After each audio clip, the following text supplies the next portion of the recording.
Bonjour, bonjour, toi qui me regardes ce matin, une fois de plus, soyez la bienvenue. En fait, ce matin, je rayonne de sourire parce que je suis accompagné de quelqu'un de très rayonnant aussi, si on va le dire comme ça. Ok, si vous découvrez cette chaîne pour la première fois, ici nous parlons d'agriculture, d'élevage, d'agroalimentaire et beaucoup d'idées business qui concernent l'agro-pastoral. Si tu me découvres pour la première fois, mon nom à moi c'est Fabrice Ndjelakou, ingénieur agronome de formation et de profession. Ce matin, je suis accompagné de l'ingénieur Amal, il va se présenter tout à l'heure, et on va aborder une thématique très intéressante avec lui. Je lui laisse vous dire de quoi est-ce qu'on va parler ce matin. Bonjour monsieur Amal. Bonjour mon cher. Et pour ceux qui me découvrent pour la première fois, moi c'est Amadou Adam Adamino, je suis ingénieur en production animale. Je suis installé au nord Cameroun, précisément à Garoua. Et dans cette nouvelle vidéo en duo, je peux dire en duo parce qu'il m'a reçu chez lui et on profite pour échanger ensemble en fait. Et nous allons ce matin aborder un sujet qui est un sujet vraiment épineux pour les éleveurs et les agriculteurs en général, qui est celui de la commercialisation des produits. Parce qu'on trouve beaucoup de producteurs qui ont des soucis post-production, juste parce qu'ils ne maîtrisent pas les circuits d'écoulement, comment s'en débarrasser des produits qu'ils ont sous la main. Et même si ce sont des produits de qualité, ils n'arrivent pas à sortir ces produits, du moins à sortir ces produits à temps, surtout quand il est question de poulet de chair. Il faut savoir qu'un jour de plus, au-delà de 40 jours même aujourd'hui, c'est déjà des pertes qui se déclenchent dans la filière. Donc aujourd'hui, on va débattre ensemble, on va vous présenter quelques astuces, comment mieux vendre ces produits après la production. Merci monsieur Amal. Comme vous l'avez bien suivi, il a dit comment bien vendre ses produits après la production. Ouais. Ok, installez-vous confortablement. Nous allons commencer tout de suite.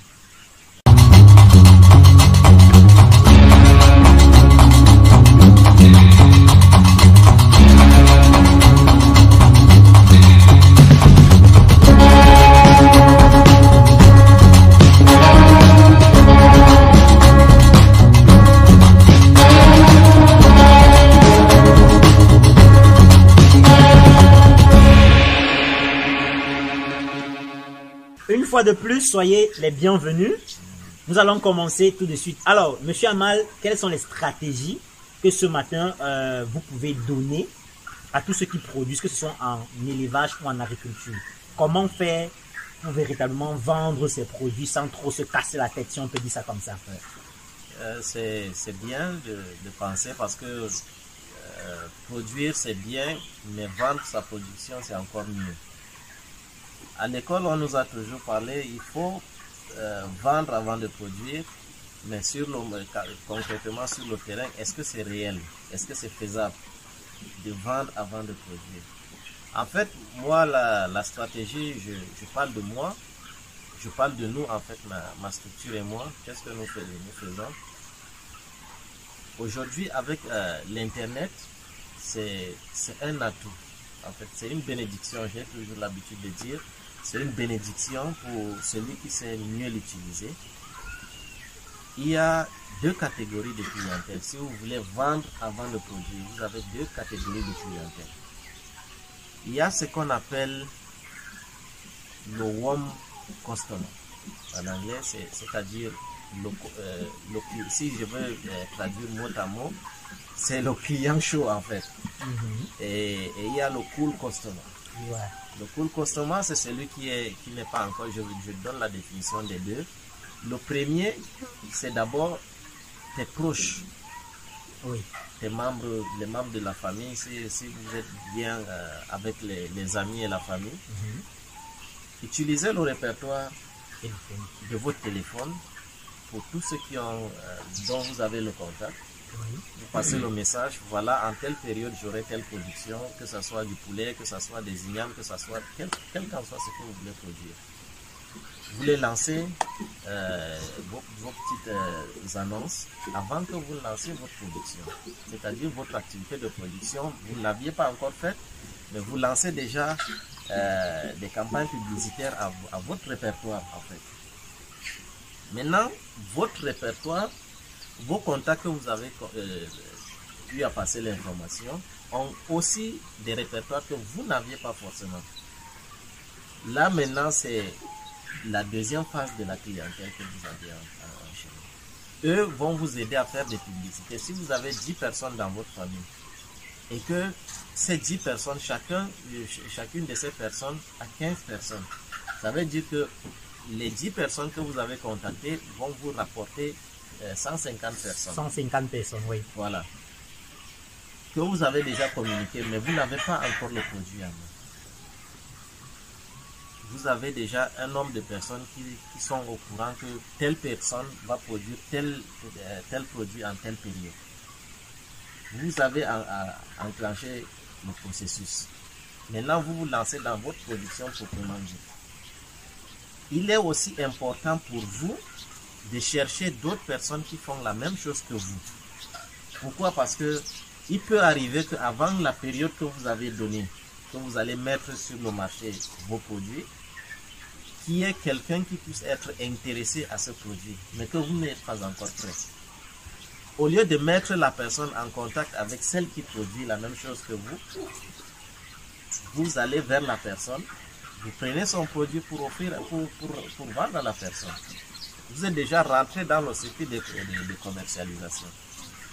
Contrairement à ce que d'autres pensent, que la concurrence est une mauvaise chose, la concurrence est une bénédiction. Elle vous permet d'être sur le marché même si vous n'aviez pas de produit. Exactement, exactement. Vous comprenez? Oui, oui. Vous n'êtes pas encore prêt avec votre production, mais vous êtes déjà présent sur le marché. Rassurez-vous, la qualité, il y a une règle d'or dans la commercialisation. Il faut les produits de qualité. Il faut la ponctualité. Il faut le respect. À la fin, il faut la persévérance et la patience. Préparez la manière dont vous allez vous adresser à votre clientèle, la manière dont vous allez présenter votre produit. Tout le monde fait du poulet. Oui. Tout le monde fait du poulet, tout le monde fait des plantains. Mais qu'est-ce qui va différer le plantain de Hamal Farms et le plantain de Africa Contractor? Aujourd'hui, on achète beaucoup plus la personne ou bien la personnalité, c'est-à-dire la marque, que le produit en lui-même. Justement, est-ce que vous me comprenez? Oui, c'est un peu ça. Vous voyez un peu, bon, sans publicité, vous allez voir, il y a un téléphone là, je crois que c'est l'iPhone. Lui, il a toujours été le téléphone le plus cher de tous les temps. Mais par contre, il y a des téléphones plus performants que ce iPhone. Je sais de quoi je parle. Oui, que ce soit en termes d'appareil photo, que ce soit en termes de réseau, que ce soit en termes de qualité. Justement, c'est pour revenir sur le point qu'on n'achète pas forcément la qualité, mais on achète la marque. Si vous voulez si vous produisez du poulet, un client dit qu'il veut 20 poulets, vous nettoyez rapidement, vous mettez dans un sac, vous attachez derrière une moto, direction livraison. Une autre personne m'appelle, elle dit non, je connais cette personne, je vois quand même cette vidéo, je pense que quand même en achetant quelque chose chez lui, ça sera quelque chose de qualité. Aujourd'hui, les gens se soucient beaucoup plus de ce qu'ils consomment. Les gens se soucient par rapport à ça. Certes, c'est pas tous les Africains, mais il y a déjà une poignée importante des Africains qui se soucient de ce qu'ils consomment. Ils savent que si je vais chez telle personne, elle est professionnelle. À une certaine période de l'élevage, elle ne va pas utiliser les antibiotiques parce qu'elle sait les effets secondaires sur le consommateur. Je me dis qu'en allant chez lui, je serai épargné d'en consommer dans son poulet de peur d'avoir des résistances. Cet aspect, il peut tenir compte. Il peut encore tenir, toi tu as acheté tes poulets, tu as égorgé tes poulets, tu les as déprimés, mettre dans un sac attaché derrière la moto, direction le client. Moi je viens, peut-être aujourd'hui, ce client t'a appelé, demain il t'appelle, tu n'es pas disponible, il m'appelle. il veut exactement le même nombre de poulets qu'il a eu chez toi. Mais moi, qu'est-ce que je fais? J'abats les poulets, je les égoutte. Si j'ai des emballages, j'emballe très bien mon poulet. Au lieu de mettre dans ton sac, je cherche une glacière, je mets dans ma glacière, je ferme mon poulet. Soit, si j'ai les moyens de déplacement, j'ai un véhicule, je mets derrière mon véhicule, je vais chez mon client. Et ça fait toute la différence. La différence, c'est le même poulet, mais le fait que tu as pris soin de l'emballer, tu as pris soin d'être à jour. Il l'appelle pour la première fois, tu lui dis, il te donne son point de rencontre. Tu lui donnes ton heure, exactement à l'heure, même si tu arrives avant, ne l'appelle pas. Tu lui as dit 10h30, tu es là avant 10h30, tu attends 10h30. Parce qu'on dit souvent en Afrique, le rendez-vous il est élastique. Il n'est pas élastique chez tout le monde. Vous arrivez là, il est 10h25, vous attendez exactement à 10h30 parce que vous l'aviez donné rendez-vous à 10h30. Vous attendez, vous êtes déjà prêt. Dès qu'il est 10h30, vous lancez l'appel. Je suis déjà là. La personne va d'abord vous respecter pour l'avoir honoré, d'avoir honoré ce rendez-vous. Et laissez-moi vous dire, un client satisfait, c'est 1000 clients gagnés. Un client satisfait est égal à 1000 clients gagnés. Et un client insatisfait est égal à 2000 clients perdus. Et justement, monsieur Amal, ça c'est un peu l'inverse, la logique là que je ne comprends pas souvent. La mauvaise publicité se répand souvent très vite que la bonne publicité. Oui. En fait, qu'est-ce que je veux dire? La mauvaise publicité, il suffit que une personne soit déçue et ça va de bouche à oreille. Rapidement, vous perdez tout. Maintenant, pour regagner la confiance de votre clientèle, ça va vous coûter énormément. Ça, c'est clair.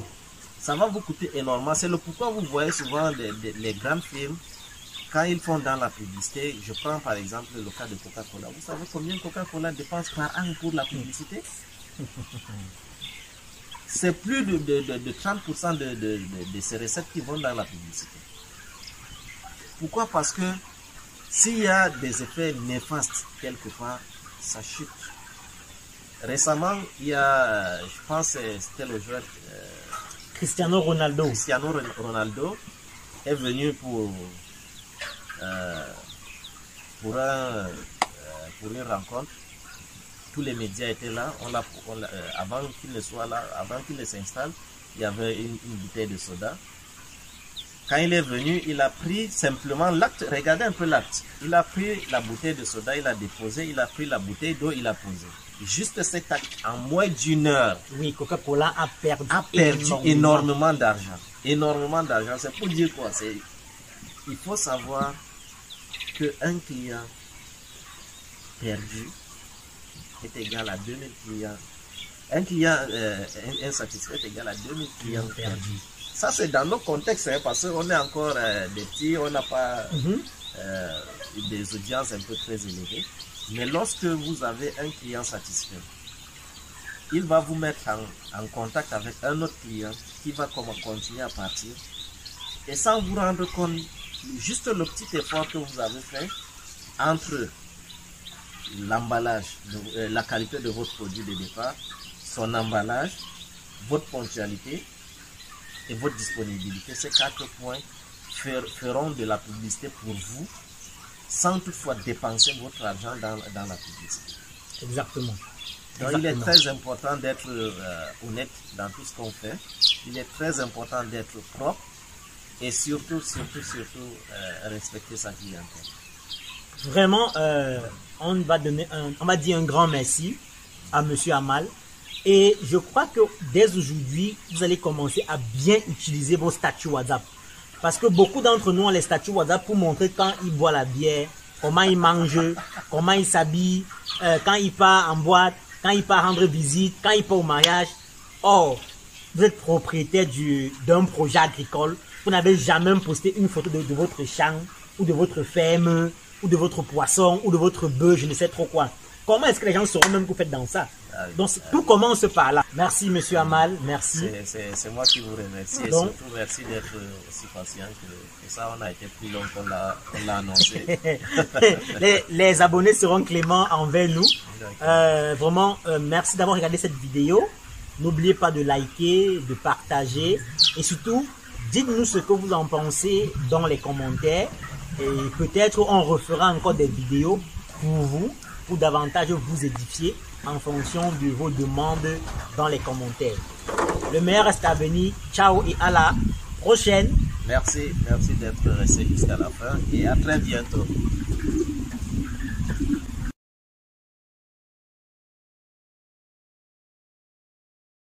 L'Afrique compte plus d'1,5 milliard de bouches à nourrir chaque jour. 60% de projets agricoles et d'élevage meurent après 6 mois d'existence seulement. Mais pourquoi? D'après la Banque mondiale, ceci serait dû à un manque de formation des propriétaires dans ces domaines. Alors, si tu souhaites investir dans l'un de ces secteurs et surtout gagner beaucoup, mais vraiment beaucoup d'argent grâce à ton projet agropastoral, ceci te concerne. Nous mettons à ta disposition des formations de qualité et sur mesure dans les domaines de l'agriculture, de l'élevage, de l'agroalimentaire et de la provenderie. Attention, ces formations sont disponibles en ligne, mais aussi en présentiel dans nos sites de Côte d'Ivoire et du Cameroun. Pour toute information, contactez le plus 225 07 47 56 97 05. Pour perdre plus de temps, contactez-nous dès à présent.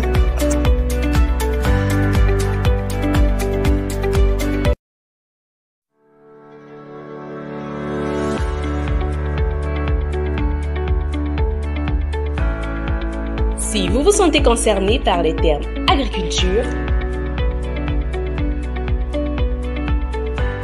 élevage,